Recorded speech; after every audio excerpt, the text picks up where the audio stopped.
Say you're about to rob a bank. What do you bring? A mask, gloves, not your own car, and you'd stay clear of the cameras. 1995, Pittsburgh. One man thought about the cameras too. His fix: he rubbed lemon juice on his face. Someone had told him lemon juice worked like invisible ink. It'd keep him off camera. He wasn't sure, so before the job he ran a test. Smeared the juice on, held up a Polaroid, pointed it at himself. Click! The photo came out, and his face wasn't in it. Proof in hand. Theory confirmed. Next day, face still sticky with juice, he walked into a bank, pulled a gun, took the money, and strolled out, never once ducking a camera. Why would he? Far as he figured, it couldn't see him. One bank, then the next, and those cameras overhead caught his face, clear as day. That night, he was on the news. An hour later, police were at his door. MacArthur Wheeler was stunned. Not that he'd been caught, he couldn't figure out how that camera had picked him up. Staring at his own glistening face on the tape, he kept repeating the same line. But I wore the juice. The psychologist David Dunning read about the case in the paper. He didn't stop at "what an idiot." He caught something more unsettling. Wheeler had done everything right. A hunch, an experiment, evidence, a conclusion, the whole method, no different from a real scientist's. He'd missed exactly one step, seeing that the entire thing was wrong from the start. But taking that step took the one skill he had the least of, so he never took it. Not that day, not ever. Later, Dunning brought in a grad student, Justin Kruger, and took the whole thing into the lab. 1999. Their paper's title pulled no punches. Unskilled and unaware of it. Bad at something, and blind to being bad at it. But the name that stuck was a different one, the Dunning-Kruger effect. They took a bunch of ordinary people and tested 3 things: logic, grammar, and telling what's actually funny. Then one more question. Guess where you stacked up against everyone else? The ones who did well guessed pretty accurately. The ones who did worst, actually down near the bottom, ahead of barely a tenth of everyone, put themselves at better than 60% of the room, comfortably above average. The humor group was even better. The bottom scorers got about 23% right, and figured they'd gotten nearly 70. Not only were they not funny, deep down, they were sure they were hilarious. How about you? As a driver, are you in the top half or the bottom? This isn't about being dumb. Dunning named the trap.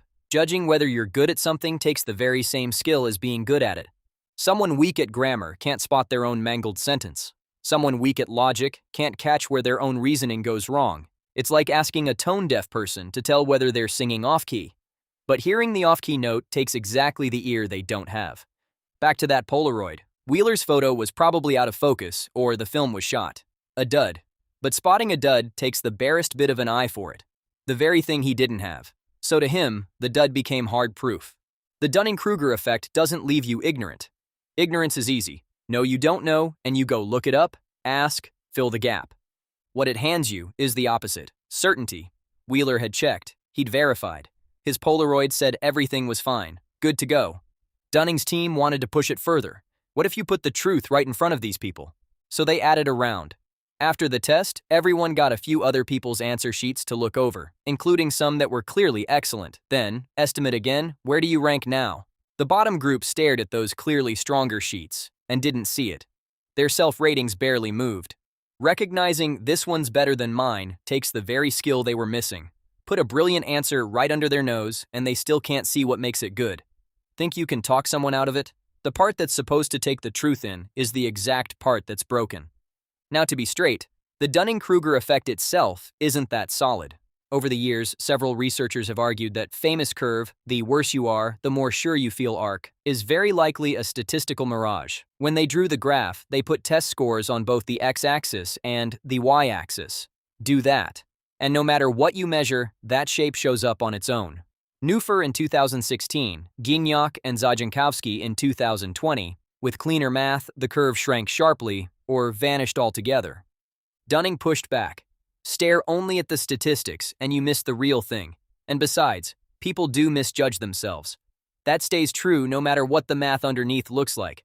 Doubt the curve all you want. But the thing sitting under it has nothing to do with any graph. That day, all Wheeler had was one Polaroid. And to check whether that Polaroid could be trusted, the only tool he had was the same Polaroid. A broken instrument doesn't cry out, doesn't sound an alarm, doesn't tell its owner it's broken. It just reads, all clear. Good to go. The thing you're worst at is exactly the thing you can't catch yourself failing at. And that's exactly where the Polaroid is broken. Wheeler's coat of lemon juice is easy to spot. It's absurd at a glance.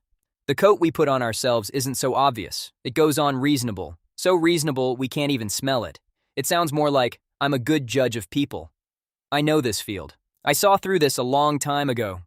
We've all said them. And before we say them, we run a quick check inside. On the same Polaroid that never once tells its owner whether it's in focus.